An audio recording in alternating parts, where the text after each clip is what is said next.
Good morning. There we go. Thank you all for making the time. Really excited to have you all here, and it's a tremendous turnout, so thank you all. And thank you again to all our sponsors. I am super excited to facilitate our opening conversation with John Baackes, who I know is a stranger to probably no one in this room, as the CEO of the largest public health plan Medicaid agency in the country. John oversees the work and the support for 2.7 million members in L.A. County. And to say that his footprint is significant both in L.A., in California, and nationally is probably an understatement. So very, very excited for this conversation. And I have heard John speak many times, and I always come away with a, hadn't thought about that. So I know you all will have an equally enlightening experience in this conversation. So thank you again, and welcome, John. Thank you. So this setup. Thank you. This setup is very interesting because now I know what it feels like to be a deer in headlights. Yeah, not quite sure if he's... So John and I discovered last night that when we had a little prep dinner last night, that we both share a background from Albany, New York, and both are from the East Coast. So thinking back and reflecting, what was the biggest surprises or changes as you came to California and LA? Well, it'll be no surprise to any of you in the room, but it was a big surprise to me to get here and discover the delegated network, or the delegated model.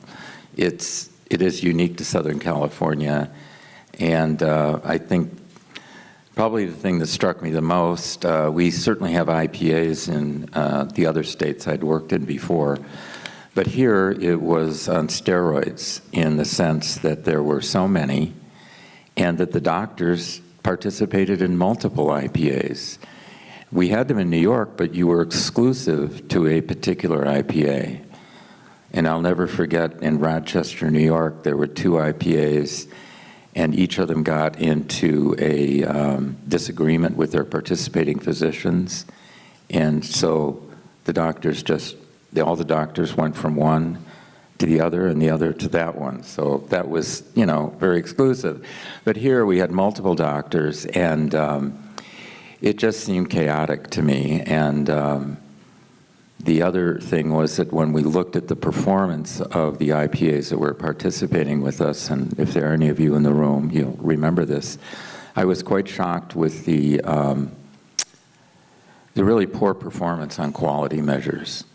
And probably the biggest contributor to that was that people weren't submitting the encounter data because we were paying the providers on a capitation basis, so they already cashed the check, so it's like, yeah, we'll get around to it. And my predecessor had been offering cash bonuses to the IPAs to send in the data, and I said, well, it's in their contract, so we're not going to do that. But what we did do was start a report card, and we still have it today, and one of the measures in the report card was the timeliness of encounter data submission. And then we compared all the IPAs to each other, and what we found was guilt really works, because people thought, I've got to do better than the other guy. So they would send in the data, and our quality scores went up as a result.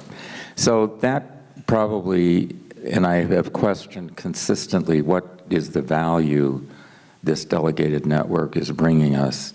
And many of the IPAs are wonderful leaders, and they do add value, but some don't. And so I think what we've been trying to do with the report card, which we now tie to pay for performance, was really to begin to separate the quality performers from those that were really more business arrangements without any added value to the members or to the providers that participated. That's great. Interesting. Well, and during your tenure, certainly a lot has happened in the Medicaid system here in California. We've had CalAIM most recently, but you also were in leadership during COVID. You've had, I wouldn't say an environment that's been changing and dynamic, to say the least. What are some of your reflections as you think about and look back over your tenure of some of the more significant challenges? Well, I would say the most significant challenge has been the shift in the relationship of L.A. Care and the other Medicaid managed care plans with the state, particularly the Department of Health Care Services. When I got here, I felt, well, it's kind of a partnership. We're working together. 40 of the 50 states have gone to managed care as a way to operate their Medicaid programs because they couldn't do it themselves. So they figured we better get people who have honed their skills in the employer space to do it with us. So we're there, we think, as partners. But the shift I've seen in almost 10 years is that I don't think we're partners anymore. I think we're viewed as contractors, and what we get here are directives more than solutions that we've collaborated to find together. And I think that's detrimental to the members, and it's detrimental to the providers who participate. My view is that L.A. Care, and my colleagues also doing Medi-Cal managed care, is that we're advocates for both the members and for the providers. And what I see now in our structural relationship with DHCS is that that's been lost somehow. And I can go into more detail, but I do think it's now more about regulations adhering to bars and standards that are set by the state, and the increased use of sanctions and fines as a tool in place of collaboration is very distressing. And would you say that that's true in the implementation of CalAIM as well? Oh, yeah. So CalAIM, I think the state of California should get all kinds of kudos for attempting to do CalAIM. It's the first really tangible effort to incorporate social determinants of health and address them than I think any of the other states have done so far. So that was really terrific. It has come, however, well, it was very ambitious. It has come with a boatload of additional regulations, additional targets to be met. And it is also, I think, if you talk to any of the Medi-Cal managed care plans, they'll tell you that in the 2.5 years now we've done this, we've all had huge increases in the amount of staff we have to administer the program. And it does not match the increase in the allowance for administration that comes in our reimbursement rates. In fact, we're facing now a more stringent guideline on admin in combination with the fact that they now want to look at both beyond us into our delegates and look at their administrative costs, and they want to cap the entire cost of administration between you and your delegates to 7%. That's going to be very hard to achieve. And it's going to cascade from us down to the delegates because we will be the policemen on that.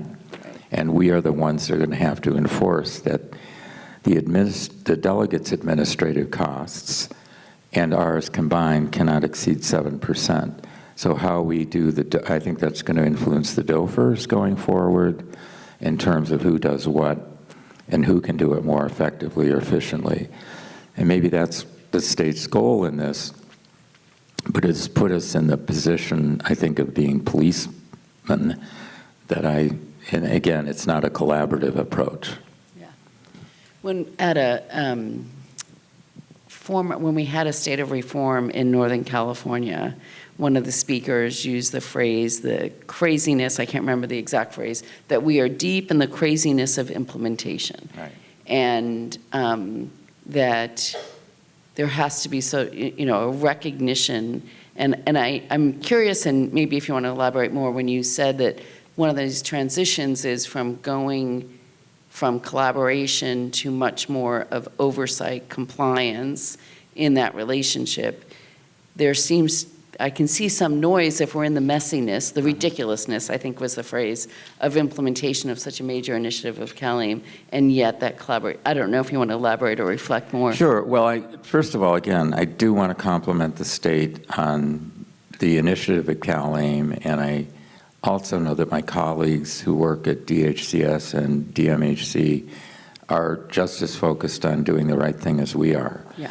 But I think the scale of it created this sort of tension that we're seeing, because the expectations were is it would take off like a rocket, and it's been very slow going because it's difficult to make this kind of transformational change.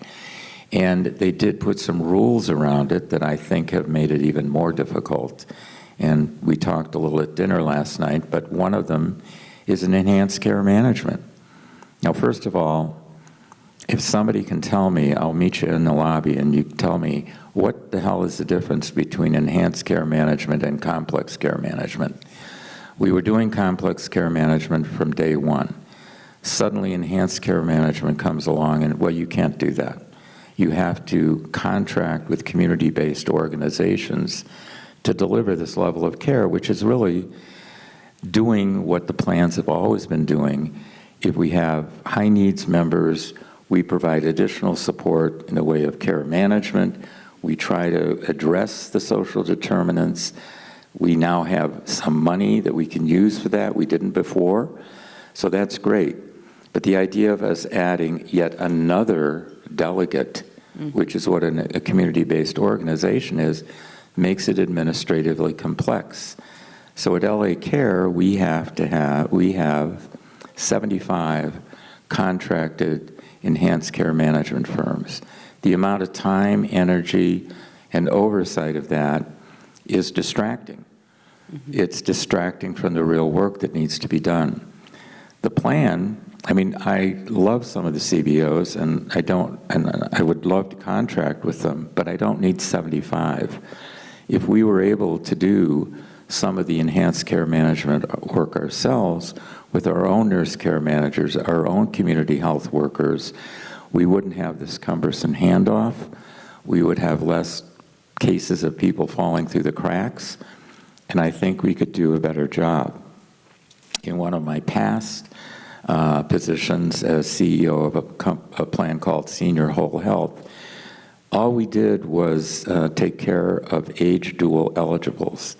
And we did all of the work that's encompassed enhanced care management with our own staff.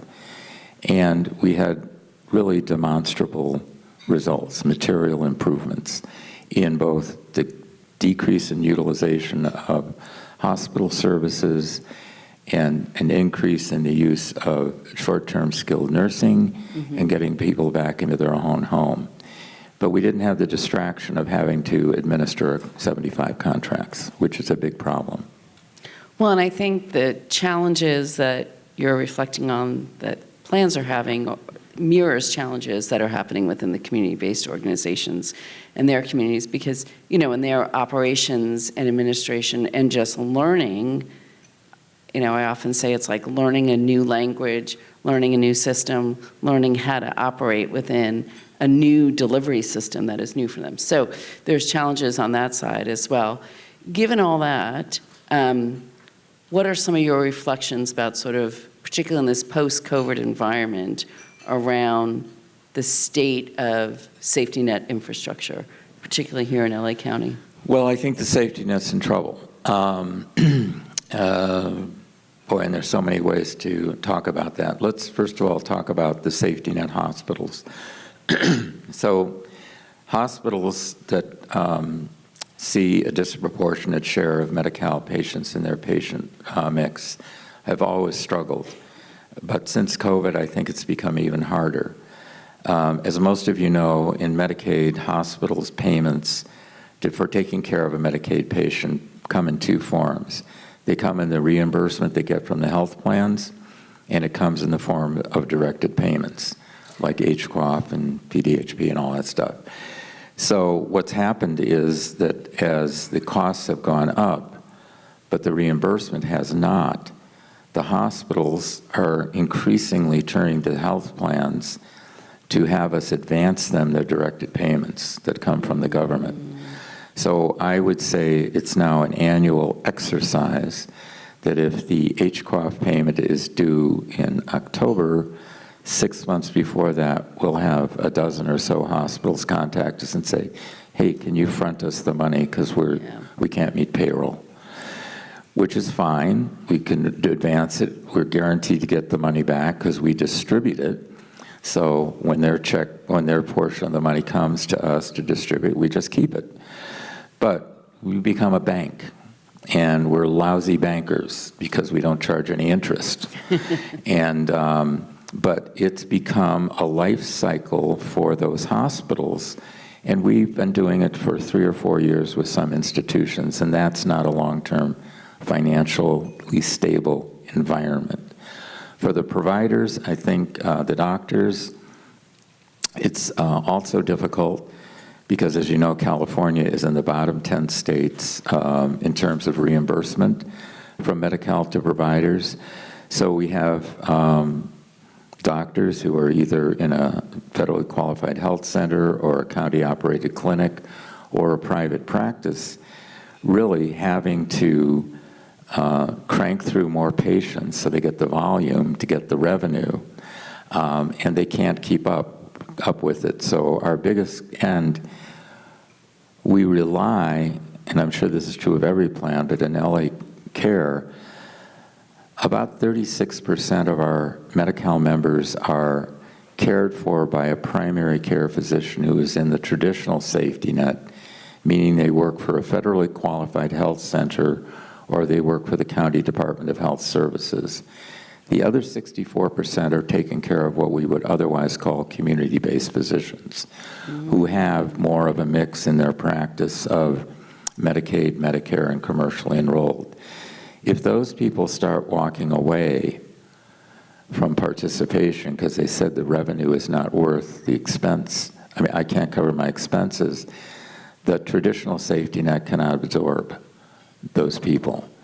And we now have more eligible people because of the expansion of coverage to all undocumented residents. So my concern is that we're going to start losing some of the community-based primary carers, and the specialists, if we even have them. That's going to put more pressure on the safety net hospital emergency rooms.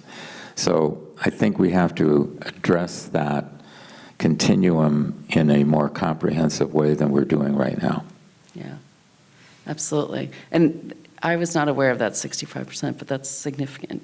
It's significant, yeah. It's significant, yeah, I mean, absolutely. It also strikes me that your comments about this cash flow banking function that L.A. Care has had to assume could be forecasting some challenges that we'll have with community-based agencies, because right now as community-based agencies are stepping into this ECM provider space, some of the infrastructure funding is sort of subsidizing them stepping into that space. And I do wonder if we're going to have a similar circumstance where they may not be able to cash flow some of these challenges. Well, I think you are, because the problem for a CBO who is a contractor of ours or any of the other plans is they don't get a penny until they have the member enrolled in the program.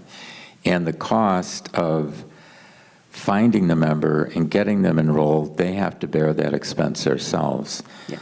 Recently, we were able to get DHCS and their actuaries to get on a phone call that we arranged to have some of our ECM providers participate with them to tell them what it's really like.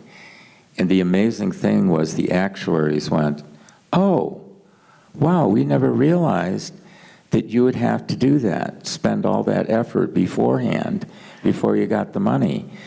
And it was like a bulb went off, and it's like, yeah, guys, that's how it really works. Right. And that's where I think there's a disconnect between those of us, providers and plans. We're on the street, We know how it works. And unfortunately, our well-intended folks in Sacramento don't have that same experience. And that's where we're missing the collaboration that is leading to what I think is more of the contractor-contractee relationship we see today. Yeah, thank you.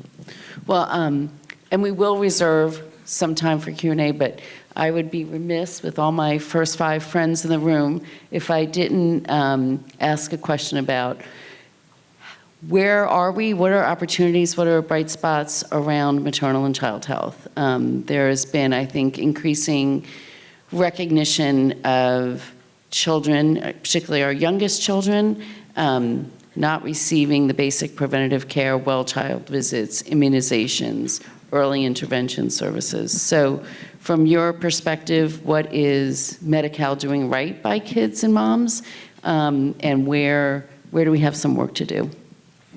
Well, we all have a lot of work to do, and let me approach the answer from the standpoint what the plan can do under the current environment. So I think the maternal and child health gap we have, where we have lousy results, is really indicative of what we see with the entire Medicaid population around the country. Medicaid, when it was started 59 years ago, was a program for poor people, and it's always been funded on the cheap. So we still have, 59 years later, the same situation where Medicaid does not provide the same reimbursement that Medicare does and is woefully inadequate to commercial. And we all know how commercial has been sort of subsidizing the providers. But that starvation of funding is why we have these disparities, because people have not had the same access. So for us to play catch up without addressing the fundamental problem of not having parity in reimbursement presents a lot of challenges. So the approach we're taking at L.A. Care is we use the creation of the Chief Health Equity Officer as an opportunity to say, you know, we know there are disparities, but rather than studying them, let's do something about them. Because really, isn't that what our plan should be doing?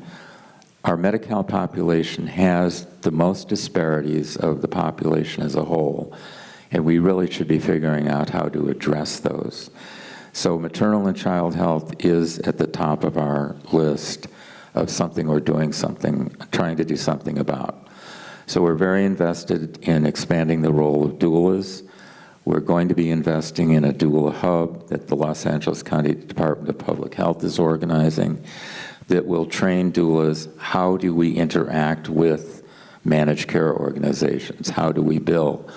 We'll also be trying to introduce the doula concept with the hospitals and the OB groups to make sure that there's a bridge there and tear down what seems to be some resistance. We're also looking at ways that we can use our community resource centers, which we'll have 14 of them by the end of the year, in our partnership with Blue Shield Promise. These are places where we have health education programs, and we started one a few years ago with an organization called Urban Voices Project, where they come in to do a Mommy and Sing program. So mothers can bring in their children and they can sing with them, so that we do additional singing, reading, all those things towards brain development that are so critical in the first 3 years of life. Yes. So those are initiatives and things we can do without DHCS or DMHC giving us any direction. And I think we have to, as plans, look at our communities and figure out where we can make those independent of whatever the state does. I think the biggest issue that would help us with the state is if we can get reimbursement parity for providers, so we can get the right providers in the mix. Agreed, agreed. And I think that part of that is also recognizing, which feeds into this, is that historically, who was the Medicaid population? It was moms and babies, right? And the good news of that expansion is that we've provided insurance, but we need to address that parity issue if we're really going to do it. Certainly. I mean, look, in my lifetime, and I, It's a pretty long one. Medicare and Medicaid were adopted. I wasn't in healthcare when it was, but that was so transformational. I mean, it gave access to care and took away the threat of bankruptcy for millions and millions of people. But we didn't fund it right from day one. And then the Affordable Care Act, of course, is another transformational change that has provided more millions of people coverage. But what was true in 1965 and is still true today is that we ration health care in the United States on the basis of the plastic card in your wallet. And the person with a Medicaid card does not have the same access that the person with a Medicare card or a commercial insurance card. And one example is the access to tertiary quaternary care at academic medical centers. Los Angeles, we have 5 of them. We have contracts with just 2. The other 3 won't take a contract with us because they say, well, we can't operate on the amount of money you can offer us. And remember, the amount of money we can offer is dictated by what the state gives us. So for a member who needs the service that's at one of those sites, we have to go negotiate an individual memorandum of understanding to admit one person. It's a full employment act for lawyers, but it delays the access for the patient. Sometimes, critically, they can't get in because one of these places will not admit the patient until we've signed the MOU. That is not equal access. And it also is denying access to really highly specialized care that many of the Medicaid members need because they have been at the short end of the stick for so long. Yeah. And L.A. Care, maybe you can speak to this, building on that, is part of Covered California and has expanded. Is that helping? How is that part of the solution? Oh, I think it's great. First of all, prior to my getting here, the L.A. Care decided to go into Covered California, so I can't take credit for that decision. But it was great because what it has done is it's given us an option for our members who move out of Medi-Cal eligibility because their income went up. And, I don't know, you've all, I'm sure, talked to people who maybe aren't in Medicaid now, but say, well, yeah, there was a time when our family relied on Medicaid and it was a lifesaver. So people go in and out of that program. But when they go out, if they don't go to a job that has employer-based insurance, Covered California has been a godsend. So it has allowed our members, when they lose eligibility, that they can stay with us by going to Covered California. And with the enhanced subsidies from the Inflation Reduction Act, or whatever it was called, over about, I think, 70% of our Covered California members pay no premium. So all they have to do is worry about the co-payments and the deductibles. So we've tracked this, and we probably had 50,000 people over our tenure with Covered California have moved back and forth, and so I think it's great. And you've also given me an opportunity to make another statement, if you don't mind. Please. I do think because L.A. Care is a public entity, that we have been, since 2014, the only functioning public option in the United States. If you look at the Affordable Care Act, when it passed out of the House of Representatives and was sent to the Senate, it went out with the idea that there would be a public option in every state that would compete in the individual marketplace against commercial insurers. That's what we've been doing since 2014. And we also were able to show that as a public entity without shareholders that we had to pay, that we have become the price leader. So we have, of the 6 plans available in LA County, we have been the lowest priced option for probably 4 or 5 years in a row now in all metal categories. And as a result, our enrollment has grown. We're now the largest HMO in Covered California in the Los Angeles market, with about 194,000 members. And last year, two folks at the Berkeley School of Public Health did a study, peer-reviewed, that showed that because of our cost leadership, it has forced the other commercial plans to reduce their rates. So I've always said we're the only functioning public option until Inland Empire copycats decided to get into it last year, which is fine.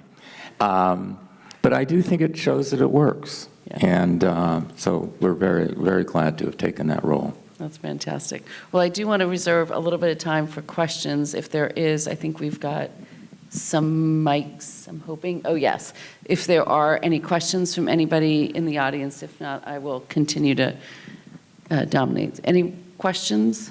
Please just step up and welcome your comments or questions. Please, Wendy.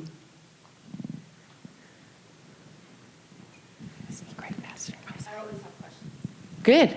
Thank you. You can get us started. Hi. Thank you so much for kind of giving us the history of L.A. and kind of the dynamic of what's happening from the state down and all the struggles for all the health plans.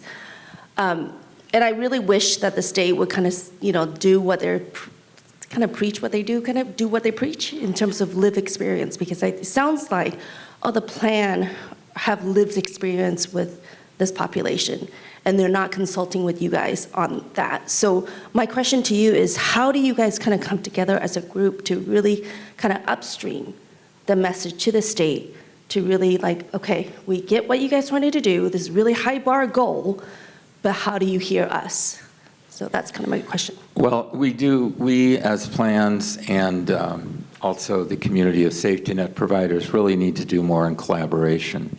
And it's not that I set you up for this, but it's a great question.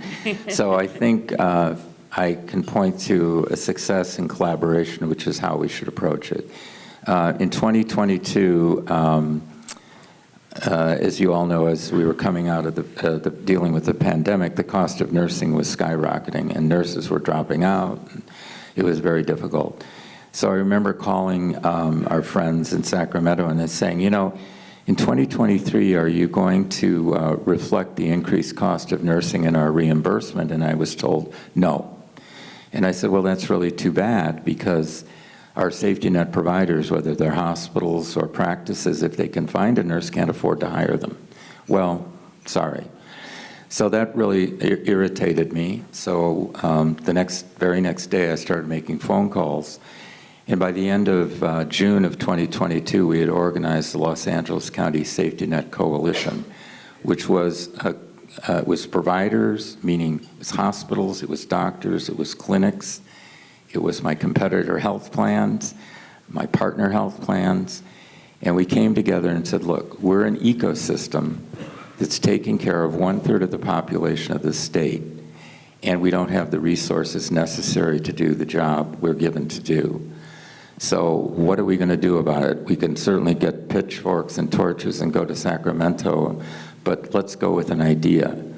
So the idea we came up with was to reestablish the MCO tax, but have the proceeds, instead of going into the general fund, the proceeds go to increase reimbursement for Medi-Cal providers. And by the end of the year, it was a statewide coalition, and thank God people smarter than I got involved.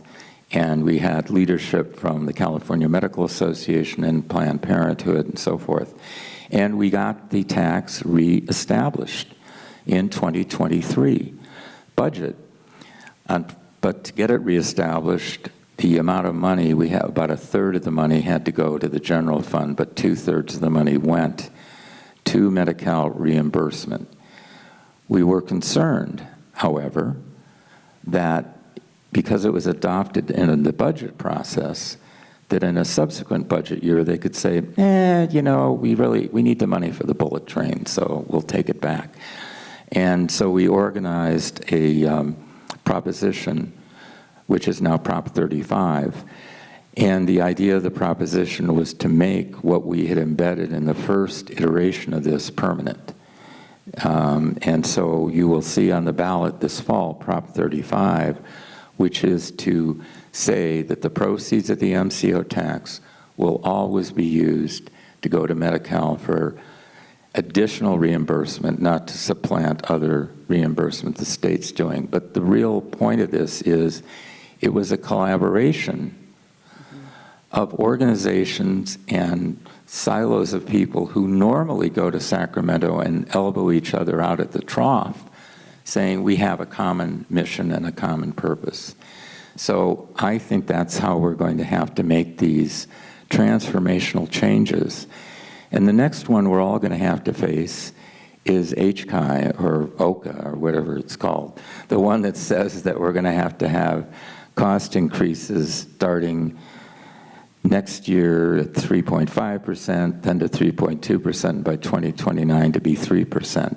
There is no way that we're going to be able to do that if we all don't sit down together and figure out how to do it, because something's going to have to give to get there.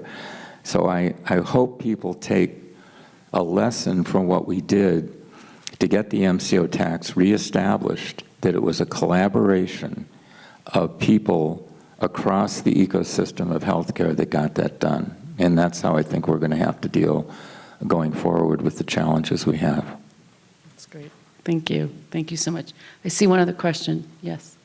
I think we have time for probably two more, so thank you. Hi, John. Sabra Matovsky, Healthcare LA, IPA. Oh. Hi, Sabra. Hi, how are you?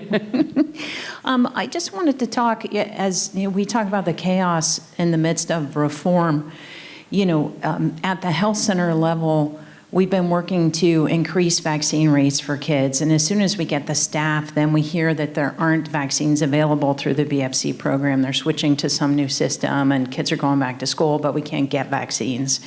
So same thing with let's all do early screenings and catch all these people who are in pre-disease states, pre-diabetes, fatty liver syndrome. But then we're hearing from the small number of specialists that'll take the patients that they're not really prepared to take anybody in a pre-chronic condition state, and that there are so many people that already have diabetes and have liver issues that they don't want the preconditioned people. So part of this all leads to the burnout at the primary care level.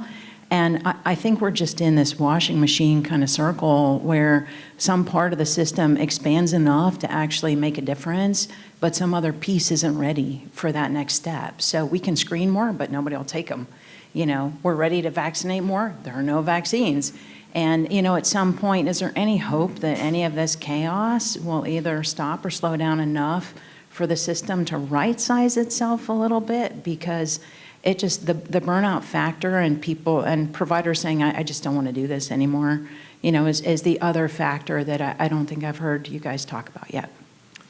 Well, Sabra, thank you. And, you and I have talked about the burnout factor. And I think, again, this is something I would like us to bring back to the regulators, because I think a big contributor to the burnout factor, there are two. Number one, if you're in Medicaid as a provider, you're getting really miserable compensation. That means you have to crank through more.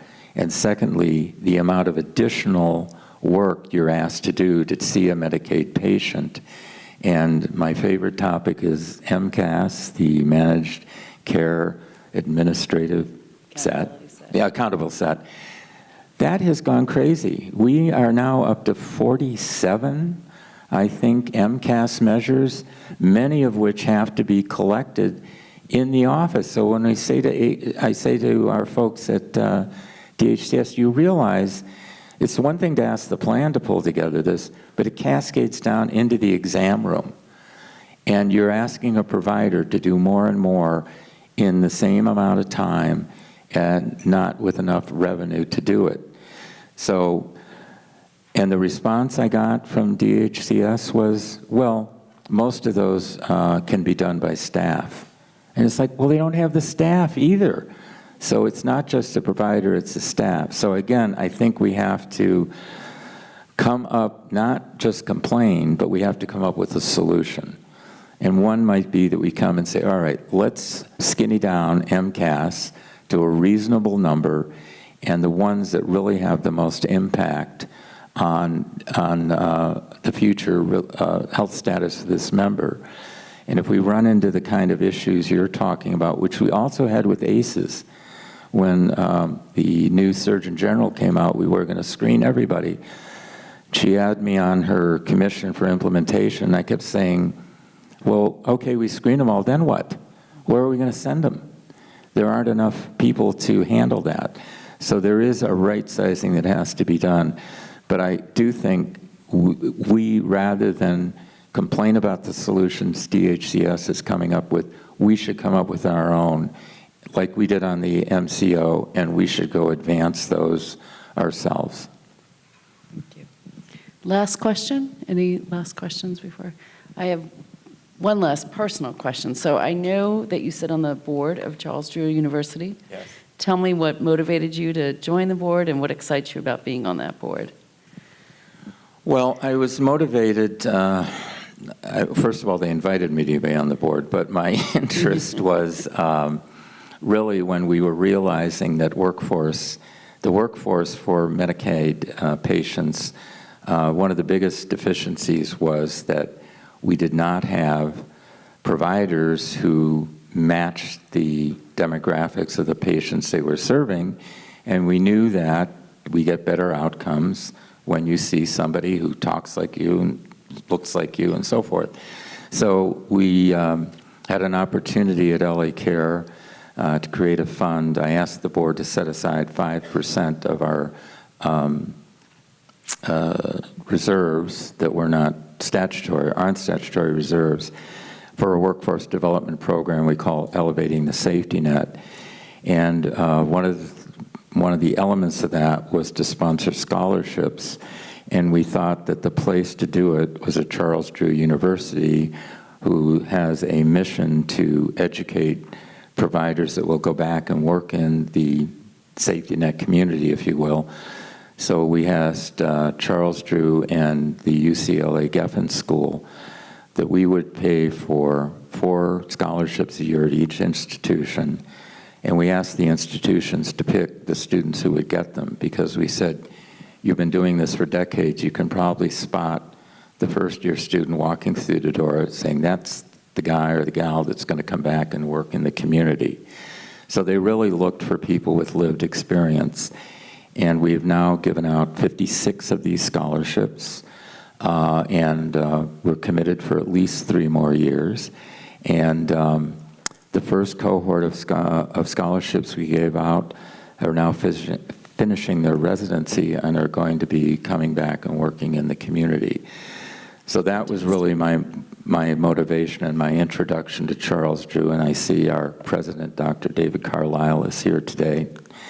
And anyway, as a result of that, they asked me if I'd be on the board, and I'm now honored to be the chairman of the Board of Trustees. And one of the things that's so important about Charles Drew is it's not just doctors. We now have our own accreditation as a medical school. We welcomed 60 freshmen into our own class a year ago, 60 more this year. We'll have 240 medical school students by 2026. But we also have a huge nursing program. And again, we're looking to educate people with lived experience who want to come back and work in the community. And we have a College of Science and Health that's educating other health professionals as well. So I think this is critical to the future of Los Angeles. And one of the things I tell my friends back east, I said, if you want to see the future face of America, come to L.A. This is what it's going to look like. But I think we also, since I'm in the healthcare business, we have to make sure the face of the provider community matches that face as well. Thank you. Fantastic. Well, thank you for all your enlightening insights, sharing with us your perspectives. I know everyone in this room found it as valuable as I did. So thank you. Please join me in thanking John Baackes.